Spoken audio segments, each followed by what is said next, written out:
ಈ ಕಪ್ಪೆಗಳ ವಟವಟ ಮಂತ್ರ ಪಠಣ ಮಾಡುವ ಬ್ರಾಹ್ಮಣರ ಈ ಕಪ್ಪೆಗಳ ವಟವಟ ಮಂತ್ರ ಪಠಣ ಮಾಡುವ ಬ್ರಾಹ್ಮಣರ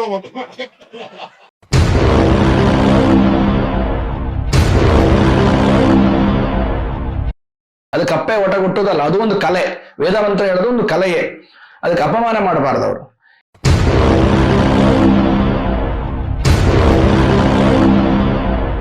ಇಂತಹ ಭುವನೇಶ್ವರಿ ತಾಯಿಯನ್ನ ಒಬ್ಬ ನಾಸ್ತಿಕನಾದ ಅಧ್ಯಕ್ಷ ಯಾವ ರೀತಿಯಾಗಿ ಅಭಿವೃದ್ಧಿ ಮಾಡ್ತಾರೆ ಅನ್ನೋದು ಮೂಲ ಪ್ರಶ್ನೆ.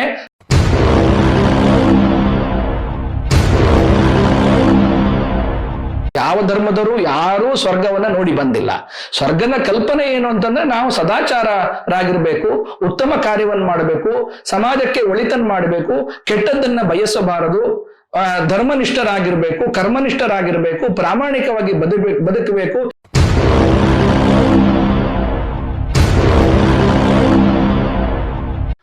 ಶ್ರೀ ಗುರುಭ್ಯೋ ನಮಃ. ಎಲ್ರಿಗೂ ನಮಸ್ಕಾರ. ಕಳೆದ ಒಂದೆರಡು ದಿನದ ಹಿಂದೆ ಒಂದು ಪುಸ್ತಕ ಬಿಡುಗಡೆ ಆಗ್ತದೆ, ಋಗ್ವೇದ ಪ್ರವೇಶಿಕೆ, ಐತಿಹ್ಯ ಮತ್ತು ವಾಸ್ತವ್ಯ. ಇದನ್ನ ಪುಸ್ತಕವನ್ನ ಬರೆದಂತವರು ಡಾಕ್ಟರ್ ಜಿ ರಾಮಕೃಷ್ಣ ಅನ್ನುವಂತ ಒಬ್ಬರು ಸಾಹಿತಿಗಳು ಈ ಪುಸ್ತಕವನ್ನ ಬರೆದಿದ್ದಾರೆ. ಈ ಪುಸ್ತಕ ಬಿಡುಗಡೆಯ ಒಂದು ಕಾರ್ಯಕ್ರಮ ಆಗುತ್ತೆ. ಆ ಕಾರ್ಯಕ್ರಮದಲ್ಲಿ ಕನ್ನಡ ಅಭಿವೃದ್ಧಿ ಪ್ರಾಧಿಕಾರದ ಅಧ್ಯಕ್ಷರಾದಂತಹ ಶ್ರೀ ಪುರುಷೋತ್ತಮ್ ಬಿಳಿಮಲೆ ಅವರು ಪುಸ್ತಕವನ್ನ ಬಿಡುಗಡೆ ಮಾಡಿ ಸುಮಾರು 34 ನಿಮಿಷ ಅವರು ಭಾಷಣವನ್ನು ಮಾಡಿದ್ದಾರೆ. ಆ ಭಾಷಣದಲ್ಲಿ ಸುಮಾರು 4-6 ವಿಚಾರಗಳನ್ನ ಅವರು ಬಹಳ ಹಾಸ್ಯಮಯವಾಗಿ ಅವರ ಕಲ್ಪನೆಯ ರೀತಿಯಲ್ಲಿ ಅವರು ಮಾತಾಡ್ಕೊಂಡಿದ್ದಾರೆ. ಯಾವುದೂ ವಾಸ್ತವ ಅಲ್ಲ ಅವರು ಮಾತಾಡಿರೋದು.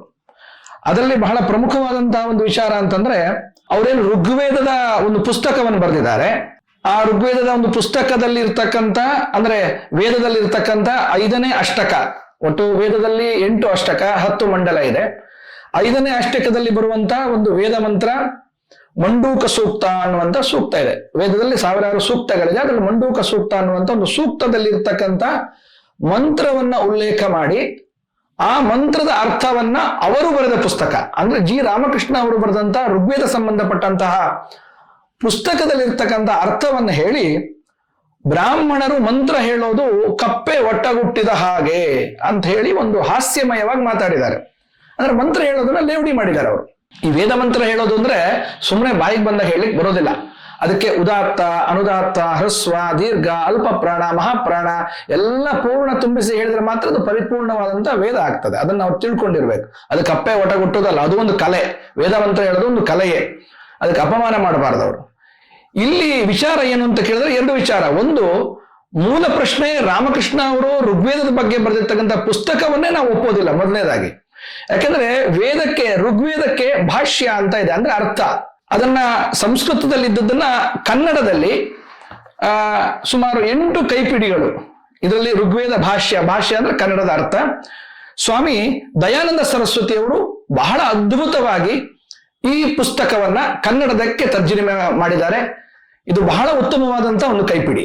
ಈ ಪುಸ್ತಕದಲ್ಲಿರ್ತಕ್ಕಂತಹ ಮೂಲ ಅರ್ಥ ಏನಿದೆ ಈ ಮಂತ್ರಕ್ಕೆ, ಅದಕ್ಕೆ ತದ್ ವಿರುದ್ಧವಾಗಿ ಆ ಋಗ್ವೇದ ಪ್ರವೇಶಿಕ ಅನ್ನುವಂತ ಪುಸ್ತಕದಲ್ಲಿ ಉಲ್ಲೇಖ ಮಾಡಿ ಅದನ್ನ ಅವ್ರು ಹಾಸ್ಯಮಯವಾಗಿ ಮಾತಾಡಿದ್ದಾರೆ. ಇಲ್ಲಿ ನಮಗೆ ಏನಿಸ್ತದೆ ಅಂದ್ರೆ, ಈಗಾಗಲೇ ಎಡಪಂಥೀಯ ಚಿಂತಕರು ರಾಮಾಯಣ ಮಹಾಭಾರತವನ್ನೆಲ್ಲ ಅವರಿಗೆ ಬೇಕಾದ ರೀತಿಯಲ್ಲಿ ಅವರು ಪುಸ್ತಕ ಮುದ್ರಣ ಮಾಡ್ಕೊಂಡು ಬಿಟ್ಟಿದ್ದಾರೆ. ಅವರೇ ಪುಸ್ತಕ ಬರೆಯೋದು, ಅವರೇ ಮುದ್ರಣ ಮಾಡಿ ಬಿಡುಗಡೆ ಮಾಡಿಕೊಂಡು ರಾಮಾಯಣದಲ್ಲಿ ಹೀಗೆ ಹೇಳಿದೆ, ಮಹಾಭಾರತದಲ್ಲಿ ಹೀಗೆ ಹೇಳಿದೆ ಅಂತ ಉಲ್ಲೇಖ ಮಾಡಿ ಅವರವರು ಡಿಬೇಟ್ ಮಾಡುವಾಗ ಆ ಪುಸ್ತಕವನ್ನೇ ಉಲ್ಲೇಖ ಮಾಡೋದು. ಅವರು ಮೂಲ ರಾಮಾಯಣ ಮೂಲ ಮಹಾಭಾರತವನ್ನು ಉಲ್ಲೇಖನೆ ಮಾಡೋದಿಲ್ಲ. ಈಗ ರಾಮಾಯಣ ಮಹಾಭಾರತ ಆಯ್ತು, ಈಗ ವೇದಕ್ಕೆ ಹಾಕಿದ್ದಾರೆ. ಯಾಕೆಂತಂದ್ರೆ ಸನಾತನ ಧರ್ಮದ ಮೂಲವೇ ವೇದ, ವೇದದಿಂದನೇ ಧರ್ಮ ಉದಯ ಆಗಿರೋದು. ಹಾಗಾಗಿ ವೇದದಲ್ಲಿ ಏನಿದೆ, ವೇದವನ್ನ ವ್ಯಂಗ್ಯ ಮಾಡಬೇಕು, ವೇದವನ್ನ ಅಲ್ಲಿರ್ತಕ್ಕಂಥ ಅರ್ಥವನ್ನ ಅದನ್ನ ತಪ್ಪು ಸಂದೇಶ ಜನಗಳಿಗೆ ಕೊಡಬೇಕು ಅನ್ನೋ ದೃಷ್ಟಿಯಿಂದ ಋಗ್ವೇದ ಪುಸ್ತಕದ ಬಗ್ಗೆ ಐತಿಹ್ಯ ಅನ್ನುವಂತ ಒಂದು ಲೇಖನವನ್ನ ಅವರು ಮಾಡಿ ಪುಸ್ತಕವನ್ನ ಬಿಡುಗಡೆ ಮಾಡಿದ್ದಾರೆ. ಮೂಲ ಪ್ರಶ್ನೆಯೇ ಆ ಪುಸ್ತಕ ಒಂದು ವೇದಕ್ಕೆ ಸಂಬಂಧಪಟ್ಟಂತ ಪುಸ್ತಕ. ಅದನ್ನ ಮಠಾಧಿಪತಿಗಳ ಮುಖಾಂತರವಾಗಿ ಅಥವಾ ಮಠದ ಸ್ವಾಮೀಜಿಗಳೇನಿರ್ತಾರೆ ಅವರ ಹತ್ರ ಅದನ್ನ ಚರ್ಚಿಸಿ ಅದು ಸರಿಯಾಗಿದೆಯಾ ಅನ್ನುವಂತ ಒಪ್ಪಿಗೆಯನ್ನ ಪಡೆದು ನಂತರದಲ್ಲಿ ಅದನ್ನ ಪವಿತ್ರವಾಗಿ ಬಿಡುಗಡೆ ಮಾಡಬೇಕಾಗಿತ್ತು. ಯಾರೊಬ್ರು ನಾಸ್ತಿಕರು ಅಂದ್ರೆ ಅವರೇ ಹೇಳ್ಕೊಂಡಿದ್ದಾರೆ, ಬಿಳಿಮಲೆ ಅವರು, ನಾನ್ ನಾಸ್ತಿಕ ಅಂತ ಹೇಳಿ. ನಾಸ್ತಿಕರ ಹತ್ರ ವೇದದ ಪುಸ್ತಕ ಬಿಡುಗಡೆ ಮಾಡ್ತಾ ಇದ್ದಾರೆ. ನನ್ಗನಿಸ್ತದೆ ಬರೆದವರು ನಾಸ್ತಿಕರೇ ಆಗಿರ್ತಾರೆ. ಎಡಪಂಥೀಯ ಚಿಂತನೆಯೊಂದಿಗೆ ವೇದವನ್ನ ತಿರುಚುವಂತಹ ಪ್ರಯತ್ನವನ್ನ ಅವ್ರು ಮಾಡಿ ಈ ಒಂದು ಪುಸ್ತಕವನ್ನ ಮುದ್ರಣೆ ಮಾಡಿ ಅಲ್ಲಿ ಬಿಡುಗಡೆ ಮಾಡಿದ್ದಾರೆ. ನಾನು ಈಗ ಏನು ಉಲ್ಲೇಖ ಮಾಡ್ತಾ ಇದ್ದೇನೆ ಅಂದ್ರೆ, ಈ ಮಂಡೂಕ ಸೂಕ್ತದ ಒಂದು ಮಂತ್ರವನ್ನು ಅವರು ಹೇಳಿದ್ದಾರೆ. ಅವರು ಈ ಮಂಡೂಕ ಸೂಕ್ತದ ಮಂತ್ರದ ಭಾಷ್ಯದಲ್ಲಿ ಏನ್ ಹೇಳಿದ್ದಾರೆ ಅಂತಂದ್ರೆ ನೋಡಿ, ಹೀಗಿದೆ: ಸಂವತ್ಸರಂ ಶಶಯಾನ ಬ್ರಾಹ್ಮಣ ವ್ರತಚಾರಿಣ ವಾಚಂ ಪರ್ಜನ್ಯ ಜನ್ವಿತಾಂ ಪ್ರಮಂಡೂಕ ಅವಾದಿಷು. ಇದು ಮಂತ್ರ. ಈ ಮಂತ್ರವನ್ನ ಅವರು ಹಾಸ್ಯ ಮಾಡಿರೋದು. ಈ ಮಂತ್ರದ ಅರ್ಥವನ್ನ ತಿರುಚಿ ಅವರು ವ್ಯಂಗ್ಯವಾಗಿ ಆ ಪುಸ್ತಕದಲ್ಲೂ ಬರೆದಿದ್ದಾರೆ. ಒಟ್ಟಿನಲ್ಲಿ ಜನಗಳಿಗೆ ವೇದದಲ್ಲಿ ಹೀಗಿದೆ ಅಂತ ತಪ್ಪು ಸಂದೇಶವನ್ನ ಕೊಡ್ಲಿಕ್ಕೆ ಒಂದು ಹುನ್ನಾರ ನಡೀತಾ ಇದೆ.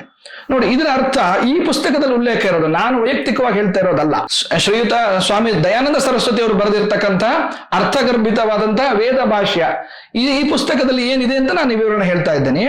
ನೋಡಿ, ಸಂವತ್ಸರಂ 1 ವರ್ಷ ಪೂರ್ತಿ, ಶಶಯಾನಾಹ ಧ್ಯಾನಸ್ಥರಾಗಿದ್ದು ಮತ್ತು ಭೋಗಗಳಲ್ಲಿ ಆಸಕ್ತರಾಗದೇ ಇದ್ದು, ವ್ರತಚಾರಿಣ ಸತ್ಕರ್ಮ ನಿಷ್ಠರಾದ, ಬ್ರಾಹ್ಮಣಾಹ ಬ್ರಾಹ್ಮಣರು, ಪರ್ಜನ್ಯ ಜಿನ್ವಿತಾಂ ಪರಮಾತ್ಮನಿಂದ ಪವಿತ್ರಗೊಳಿಸಲ್ಪಟ್ಟ, ವಾಚಂ ವಾಣಿಯನ್ನು, ಮಂಡೂಕಾಹ ಶುದ್ಧರು, ಸಂತುಷ್ಟರು, ತೃಪ್ತರು ಆಗಿ, ಅವಾದಿಷು ಉತ್ತಮ ರೀತಿಯಲ್ಲಿ ಉಪದೇಶಿಸುತ್ತಾರೆ ಅಂತ ಮೂಲ ವೇದದ ಅರ್ಥವನ್ನ ಈ ಭಾಷ್ಯದ ಪುಸ್ತಕದಲ್ಲಿ ಬರೆದಿದ್ದಾರೆ. ಇದರ ಭಾವಾರ್ಥ ಇನ್ನು ವಿವರಣೆಯಾಗಿ ಹೇಳಿದ್ದಾರೆ: ಬಾಹ್ಯಾಭ್ಯಂತರ ಶುದ್ಧತೆಯನ್ನು ಸಾಧಿಸುತ್ತಾ, ಸಿಕ್ಕಿದಷ್ಟರಲ್ಲಿ ತೃಪ್ತಿ ಹೊಂದುತ್ತಾ, ಸರ್ವದಾ ಸಂತೋಷದಿಂದಿರುವ, ಸತ್ಕರ್ಮಗಳಲ್ಲೇ ನಿರತರಾಗಿರುವ, ಭೋಗಗಳಿಂದ ಆಕರ್ಷಿತರಾಗದೆ ಧ್ಯಾನದಲ್ಲಿ ತಮ್ಮನ್ನು ತೊಡಗಿಸಿಕೊಳ್ಳುವವರೇ ನಿಜವಾದ ಬ್ರಾಹ್ಮಣರು. ಇವರು ಆ ಪರಮಾತ್ಮನ ಪವಿತ್ರ ವಾಣಿಯನ್ನು ಉತ್ತಮ ರೀತಿಯಲ್ಲಿ ಪುನರುಚ್ಚಿಸಿರುತ್ತಾರೆ. ಅಂದ್ರೆ ಬ್ರಾಹ್ಮಣ ಹೇಗಿರ್ಬೇಕು ಅಂತನೂ ವೇದ ಮಂತ್ರದಲ್ಲಿ ಇದೆ. ಬ್ರಾಹ್ಮಣ ಹೀಗಿರ್ಬೇಕು, ಸತ್ಕರ್ಮ ನಿರತರಾಗಿರ್ಬೇಕು, ಭೋಗಗಳಿಂದ ಆಕರ್ಷಿತರಾಗದೆ ಇರಬೇಕು, ಧ್ಯಾನದಲ್ಲೇ ಸದಾ ತಮ್ಮನ್ನು ತೊಡಗಿಸಿಕೊಂಡಿರಬೇಕು. ಇಂತಹ ಬ್ರಾಹ್ಮಣರು ಈ ವೇದ ಮಂತ್ರವನ್ನ ಪಠನೆ ಮಾಡೋದ್ರಿಂದ ಇಡೀ ಲೋಕಕ್ಕೆ ಮಂಗಳ ಆಗ್ತದೆ ಅಂತ ಈ ಒಂದು ಮಂತ್ರದ ಅರ್ಥ. ಇದು ಋಗ್ವೇದದಲ್ಲಿ ಇರೋದು. ಇದನ್ನ ತಿರುಚಿ ಬ್ರಾಹ್ಮಣರಿಗೆ ವ್ಯಂಗ್ಯವಾಗಿ ವಿರುದ್ಧವಾಗಿ ಅವರು ಪುಸ್ತಕವನ್ನು ಬರೆದಿದ್ದಾರೆ. ಇದನ್ನ ಇಡೀ ಹಿಂದೂ ಸಮಾಜ ಖಂಡಿಸಬೇಕು ದಯಮಾಡಿ. ಯಾಕೆಂದ್ರೆ ಇದು ದಾರಿ ತಪ್ಪಿಸುವ ರೀತಿಯಲ್ಲಿ ಹೋಗ್ತಾ ಇದೆ ಅಂತ ನಮಗನಿಸ್ತದೆ. ವೇದವನ್ನ ತಿರುಚುವ ಒಂದು ಹೊಸ ಹುನ್ನಾರಕ್ಕೆ ಈ ಒಂದು ವ್ಯವಸ್ಥಿತವಾದಂತಹ ಷಡ್ಯಂತ್ರದ ಮುಖಾಂತರವಾಗಿ ಪುಸ್ತಕ ಬಿಡುಗಡೆ ನಡೆದು ಅದರಲ್ಲಿ ಬಿಳಿಮಲೆಯವರು, ಶ್ರೀಯುತ ಬಿಳಿಮಲೆಯವರು ಈಗಾಗಲೇ ಯಕ್ಷಗಾನ ರಂಗಕ್ಕೆ ಅಪಮಾನ ಮಾಡಿದ್ದಾರೆ. ಅದನ್ನ ನಿನ್ನೆಯ ವಿಡಿಯೋದಲ್ಲೂ ಹೇಳಿದ್ದಾರೆ. ನಾ ಸತ್ಯವನ್ನೇ ಹೇಳಿದ್ದೇನೆ, ಯಕ್ಷಗಾನಕ್ಕೆ ಅದು ಆ ರೀತಿಯಾಗಿ ಅಲ್ಲಿ ಇದೆ ಅಂತೇಳಿ. ಈಗ ವೇದ ಕೈ ಹಾಕಿದ್ದಾರೆ, ವೇದವನ್ನ ವ್ಯಂಗ್ಯ ಮಾಡ್ತಾ ಇದ್ದಾರೆ. ಇದನ್ನ ಸನಾತನ ಹಿಂದೂ ಧರ್ಮೀಯರು ಎಲ್ಲರೂ ಸಹ ಖಂಡಿಸಬೇಕು ದಯಮಾಡಿ. ಇದು ಬರೀ ವೇದ ಬ್ರಾಹ್ಮಣರಿಗೆ ಸಂಬಂಧಪಟ್ಟದ್ದಲ್ಲ. ವೇದವನ್ನ ತಿರುಚಿದರೆ ಧರ್ಮವನ್ನು ತಿರುಚುವ ಹುನ್ನಾರ ಆಗ್ತದೆ.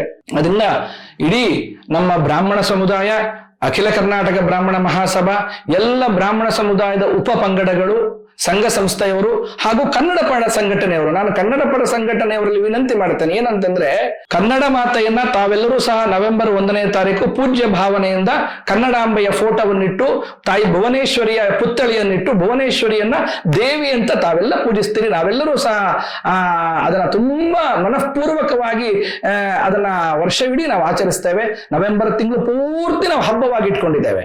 ಅದೊಂದು ಧಾರ್ಮಿಕ ಆಚರಣೆ. ನವೆಂಬರ್ 1ನೇ ತಾರೀಕು ನಾವು ಮಾಡುವಂತದ್ದು ಧಾರ್ಮಿಕ ಆಚರಣೆಯಾಗಿ ಇಡೀ ರಾಜ್ಯ ಆಚರಿಸ್ತದೆ. ಇಂತಹ ಭುವನೇಶ್ವರಿ ತಾಯಿಯನ್ನ ಒಬ್ಬ ನಾಸ್ತಿಕನಾದ ಅಧ್ಯಕ್ಷ ಯಾವ ರೀತಿಯಾಗಿ ಅಭಿವೃದ್ಧಿ ಮಾಡ್ತಾರೆ ಅನ್ನೋದು ಮೂಲ ಪ್ರಶ್ನೆ. ತಾವೆಲ್ಲ ಸಹ ಕನ್ನಡ ಪರ ಸಂಘಟನೆಯವರು ಇದನ್ನ ಆಲೋಚನೆ ಮಾಡಬೇಕು ದಯಮಾಡಿ.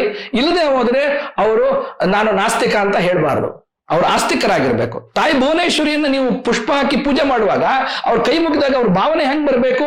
ಭುವನೇಶ್ವರಿ ತಾಯಿ ದೇವಿ ಅಂತ ತಿಳ್ಕೊಳ್ಬೇಕು ಅವರು. ನಾಸ್ತಿಕ ಆದ್ರೆ ಅವ್ರನ್ನ ಹೆಂಗ್ ದೇವರು ಅಂತ ತಿಳಿತಾರೆ ಹೇಳಿ? ಹಾಗಾಗಿದ್ರಿಂದ ದಯವಿಟ್ಟು ಎಲ್ಲ ನಮ್ಮ ಕನ್ನಡ ಪರ ಸಂಘಟನೆಯವರು ಇದನ್ನ ಆಲೋಚನೆ ಮಾಡಿ ಇದ್ರ ಬಗ್ಗೆ ಸರ್ಕಾರಕ್ಕೆ ಮನವಿ ಕೊಡಬೇಕು ತಾವೆಲ್ಲರೂ ಅಂತ ನಾನು ವಿನಂತಿ ಮಾಡ್ತೇನೆ. ಎರಡನೇದಾಗಿ ಅವರ ಭಾಷಣದಲ್ಲಿ ಇನ್ನೊಂದು ಉಲ್ಲೇಖ ಮಾಡಿದ್ದಾರೆ. ಮಹಾಭಾರತವನ್ನು ಉಲ್ಲೇಖ ಮಾಡಿ ತಾಯಿ ದ್ರೌಪದಿಯನ್ನ ಬಹಳ ವ್ಯಂಗ್ಯವಾಗಿ ಮಾತಾಡಿದ್ದಾರೆ. ಯಕ್ಷಗಾನದಲ್ಲಿ ಹಾಗಿದೆ ಹೀಗಿದೆ ಅಂತ ಹೇಳಿ ತಾಯಿ ದ್ರೌಪದಿಯನ್ನ ಪೂಜಿಸ್ತಾರೆ, ತಮಿಳ್ನಾಡಲ್ಲಿ ಪೂಜಿಸೋದು ಸರಿಯಲ್ಲ ಅಂತ ಹೇಳಿ ವ್ಯಂಗ್ಯ ಮಾಡಿದ್ದಾರೆ.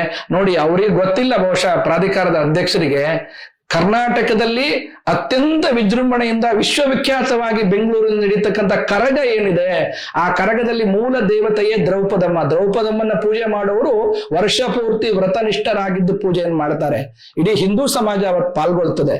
ಕರಗ ಹೊರೋರು ಅಥವಾ ಕರಗದಲ್ಲಿ ಪೂಜೆ ಮಾಡೋರು ಬ್ರಾಹ್ಮಣರಲ್ಲ, ಎಲ್ಲರೂ ಸಹ ಸದ್ಭಕ್ತರು ಸೇರಿ ಅಲ್ಲಿ ನಾವು ಮಾಡ್ತಾ ಇದ್ದೇವೆ.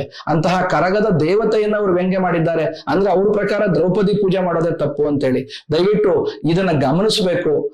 ಕರಗದಲ್ಲಿ ಪಾಲ್ಗೊಳ್ಳುವ ಎಲ್ಲ ಭಕ್ತರು ಕನ್ನಡ ಅಭಿವೃದ್ಧಿ ಪ್ರಾಧಿಕಾರದ ಈ ಅಧ್ಯಕ್ಷರು ಕೊಟ್ಟಿರ್ತಕ್ಕಂಥ ಹೇಳಿಕೆಯನ್ನ ಗಮನಿಸಿ ತಾವು ಸಹ ಈ ವಿಚಾರದಲ್ಲಿ ಸರ್ಕಾರದ ಗಮನವನ್ನ ಸೆಳಿಬೇಕು ಅಂತ ಹೇಳ್ತಾ, ಇನ್ನೂ ಅನೇಕ ವಿಚಾರಗಳನ್ನು ಅವರು ಬಹಳ ವ್ಯಂಗ್ಯ ಮಾಡಿದ್ದಾರೆ. ನಮ್ಮ ಜ್ಯೋತಿಷ್ಯವನ್ನ ಅಪಹಾಸ್ಯ ಮಾಡಿದ್ದಾರೆ. ಆಮೇಲೆ ನಾವೇನು ನಮ್ಮ ಸ್ವರ್ಗ ಮತ್ತೆ ಏನು ನಾವು ನರಕ ಅನ್ನುವ ಕೆಲವೊಂದು ಉಲ್ಲೇಖಗಳು ನಮ್ಮಲ್ಲಿ ಪದ್ಧತಿಯಲ್ಲಿ ನಾವು ಆಚರಣೆಯನ್ನು ಹೇಳ್ತೇವೆ, ಸ್ವರ್ಗ ಪ್ರಾಪ್ತಿ ಆಗ್ಬೇಕು, ಮೋಕ್ಷ ಪ್ರಾಪ್ತಿ ಆಗ್ಬೇಕು ಅಂತೇಳಿ ಅದನ್ನ ವ್ಯಂಗ್ಯ ಮಾಡಿದ್ದಾರೆ. ಏನ್ ಯಾರು ಸ್ವರ್ಗಕ್ಕೆ ಹೋಗಿ ನೋಡ್ಕೊಂಡ್ ಬಂದಿದ್ದಾರಾ ಹಿಂದೂಗಳು ಅಂತೆಲ್ಲ ಕೇಳಿದ್ದಾರೆ. ದಯವಿಟ್ಟು ಇದನ್ನು ನಾನು ಅವ್ರ ಗಮನಕ್ಕೆ ತರ್ಲಿಕ್ಕೆ ಬಯಸ್ತೇನೆ. ಸ್ವರ್ಗ ಅಂತ ಹೇಳೋದು ನಮ್ಮ ಎಲ್ಲರಲ್ಲೂ ಆಚರಣೆ ಇದೆ. ಹಿಂದೂಗಳಲ್ಲೂ ನಾವು ಸ್ವರ್ಗದ ಒಂದು ಕಲ್ಪನೆ ಮಾಡ್ತೇವೆ, ಮುಸಲ್ಮಾನರಲ್ಲೂ ಸ್ವರ್ಗದ ಕಲ್ಪನೆ ಇದೆ, ಹಾಗೆ ನಮ್ಮ ಕ್ರಿಶ್ಚಿಯನ್ ಪದ್ಧತಿಯಲ್ಲೂ ಸಹ ಸ್ವರ್ಗದ ಕಲ್ಪನೆ ಇದೆ. ಯಾವ ಧರ್ಮದವರು ಯಾರೂ ಸ್ವರ್ಗವನ್ನ ನೋಡಿ ಬಂದಿಲ್ಲ. ಸ್ವರ್ಗದ ಕಲ್ಪನೆ ಏನು ಅಂತಂದ್ರೆ ನಾವು ಸದಾಚಾರರಾಗಿರ್ಬೇಕು, ಉತ್ತಮ ಕಾರ್ಯವನ್ನು ಮಾಡಬೇಕು, ಸಮಾಜಕ್ಕೆ ಒಳಿತನ್ನು ಮಾಡಬೇಕು, ಕೆಟ್ಟದ್ದನ್ನ ಬಯಸಬಾರದು, ಧರ್ಮನಿಷ್ಠರಾಗಿರ್ಬೇಕು, ಕರ್ಮನಿಷ್ಠರಾಗಿರ್ಬೇಕು, ಪ್ರಾಮಾಣಿಕವಾಗಿ ಬದುಕಬೇಕು. ಈ ಚೌಕಟ್ಟಿನಲ್ಲಿ ಸಮಾಜದ ಒಳಿತಿಗಾಗಿ ಯಾರು ಬದುಕುತ್ತಾರೆ ಅವರಿಗೆ ಮೋಕ್ಷ ಪ್ರಾಪ್ತಿ ಆಗುತ್ತದೆ, ಅವರಿಗೆ ಸ್ವರ್ಗ ಪ್ರಾಪ್ತಿ ಆಗುತ್ತೆ ಅನ್ನೋದನ್ನ ಎಲ್ಲ ಧರ್ಮ ಗ್ರಂಥಗಳಲ್ಲಿ ಹೇಳಿದ್ದಾರೆ. ಆ ರೀತಿ ಬದುಕಿದಾಗ ಸಮಾಜ ಒಳಿತಾಗಿರುತ್ತೆ ಅನ್ನುವಂತ ವಿಚಾರಧಾರಿನ ಹೊರತು ಅಲ್ಲಿ ಸ್ವರ್ಗ ಹೇಳ್ತಾರೆ ಹಿಂದೂಗಳು ಅಂತ ಹೇಳೋದಲ್ಲ. ಎಲ್ಲ ಧರ್ಮದಲ್ಲೂ ಸ್ವರ್ಗದ ಕಲ್ಪನೆ ಇದೆ. ಎಲ್ಲರೂ ಸಹ ಸ್ವರ್ಗದ ಮೋಕ್ಷ ಪ್ರಾಪ್ತಿಗಾಗಿ ಬಹಳಷ್ಟು ಕೈಂಕರ್ಯವನ್ನು ಮಾಡ್ತಾರೆ. ಹಾಗಾಗಿ ಈ ರೀತಿಯಾಗಿ ವ್ಯಂಗ್ಯ ಮಾಡಬಾರದು. ಎಲ್ಲ ಧರ್ಮವನ್ನು ಅವರು ಸಮನಾಗಿ ಕಾಣಬೇಕು. ನಮ್ಮ ಪುರುಷೋತ್ತಮ ಬಿಳಿಮಳು ಬಹಳ ಹಿರಿಯರಿದ್ದಾರೆ. ಅವರು ಆ ರೀತಿ ಯಾವ ಧರ್ಮವನ್ನು ಹಾಸ್ಯ ಮಾಡಿ ಮಾತಾಡೋದು ಅವರ ವರ್ಚಸ್ಸಿಗೆ ಅಷ್ಟು ಉತ್ತಮ ಅಲ್ಲ ಅಂತ ಹೇಳಿ ನಾನು ಅವರನ್ನ ವಿನಂತಿ ಮಾಡ್ತೇನೆ, ಕೈ ಮುಗಿದು ಪ್ರಾರ್ಥನೆ ಮಾಡ್ತೇನೆ. ಅವರು ವಯಸ್ಸಿನಲ್ಲಿ ತುಂಬಾ ದೊಡ್ಡವರಿದ್ದಾರೆ, ಜ್ಞಾನಿಗಳಿದ್ದಾರೆ. ಅವರಲ್ಲಿ ಏನು ಪಾಂಡಿತ್ಯ ಇಲ್ಲದೆ ಅವ್ರನ್ನೇನು ಅಭಿವೃದ್ಧಿ ಪ್ರಾಧಿಕಾರಕ್ಕೆ ಅಧ್ಯಕ್ಷರು ಮಾಡಿಲ್ಲ. ಅವರು ಸಹ ಉತ್ತಮ ವಾಗ್ಮಿಗಳಿದ್ದಾರೆ. ಅವರು ಆಲೋಚನೆ ಮಾಡಬೇಕು, ಇಡೀ ಸಮಾಜವನ್ನು ಒಟ್ಟಾಗಿ ನೋಡಬೇಕು, ಸಮಾಜಕ್ಕೆ ಬುದ್ಧಿ ಹೇಳುವ ಜಾಗದಲ್ಲಿ ಅವರಿದ್ದಾರೆ. ಖಂಡಿತವಾಗಿ ಅವರ ಈ ಎಲ್ಲ ವಿಚಾರಧಾರೆಗಳನ್ನು ನಾವು ಖಂಡಿಸ್ತಾ ಇದ್ದೇವೆ. ಅವರು ಈ ವಿಚಾರದಲ್ಲಿ ಬೇಷರತ್ತಾಗಿ ಆ ಒಂದು ಭಾಷಣ ಇದೆ, 34 ನಿಮಿಷ ಭಾಷಣದಲ್ಲಿ ಅವರೇ ಕೊನೆಯಲ್ಲಿ ಹೇಳ್ತಾರೆ, ನಾ ಸ್ವಲ್ಪ ಜಾಸ್ತಿ ಮಾತಾಡಿದ್ದೇನೋ ಕ್ಷಮೆ ಇರಲಿ ಅಂತ ಹೇಳ್ತಾರೆ. ಹಾಗೆ ನಾಸ್ತಿಕ ಅಂತಾನು ಅವರೇ ಹೇಳ್ಕೊಳ್ತಾರೆ. ಹೀಗೆಲ್ಲ ಯಾಕಾಗಿ ಅವರು ಸಮಾಜ ನಮ್ಗೊಂದನಿಸ್ತದೆ, ಅವರು ಸಮಾಜದಲ್ಲಿ ಮಾಧ್ಯಮದಲ್ಲಿ ಯಾವಾಗಲೂ ಪ್ರಚಲಿತದಲ್ಲೇ ಇರಬೇಕು ಅಂತ ಈ ರೀತಿ ಹೇಳಿಕೆ ಕೊಟ್ಟು ಸುದ್ದಿಗೆ ಬರ್ಲಿಕ್ಕೆ ಅಂತ ಈ ತರ ಮಾಡ್ತಾ ಇದ್ದಾರೋ ಗೊತ್ತಿಲ್ಲ. ಒಟ್ನಲ್ಲಿ ಇದೊಂದು ಬಹಳ ಅಸಂಬದ್ಧವಾದಂತಹ ಘಟನೆ. ಋಗ್ವೇದ ಪ್ರವೇಶಿಕ ಅನ್ನುವಂತ ಪುಸ್ತಕ, ಆ ಪುಸ್ತಕವನ್ನೇ ನಾವು ವಿರೋಧಿಸ್ತಾ ಇದ್ದೇವೆ. ಜೊತೆಗೆ ಆ ಪುಸ್ತಕದಲ್ಲಿ ಉಲ್ಲೇಖ ಮಾಡಿ ಇವರು ಹಾಸ್ಯ ಮಾಡಿದಾರಲ್ಲ ಬಿಳಿಮಲೆಯವರು, ಅವರನ್ನ ನಾವು ಈ ಸಂದರ್ಭದಲ್ಲಿ ಇಡೀ ಪುರೋಹಿತರ, ಎಲ್ಲ ದೇವಸ್ಥಾನದ ಅರ್ಚಕರು, ವೇದ ಪಂಡಿತರು, ಎಲ್ಲ ಮಠಮಾನ್ಯಗಳ ಪರವಾಗಿ ನಾನು ಇವತ್ತಿನ ಈ ವಿಡಿಯೋ ಮುಖಾಂತರವಾಗಿ ಅವರಿಗೆ ನಾನು ಬೇಷರತ್ತಾಗಿ ನೀವು ಕ್ಷಮೆ ಕೋರಬೇಕು ಅಂತ ಹೇಳಿ ಅವರಿಗೆ ನಾನು ತಿಳಿಸ್ತಾ ಇದ್ದೇನೆ. ದಯಮಾಡಿ ಇನ್ನು ಮುಂದೆ ಈ ರೀತಿಯಾದ ಘಟನೆ ನಡೀದೇ ಇರಲಿ ಅಂತ ಹೇಳಿ ನಾನು ಅವ್ರನ್ನ ಕೇಳ್ಕೊಳ್ತೇನೆ. ನಮಸ್ಕಾರ.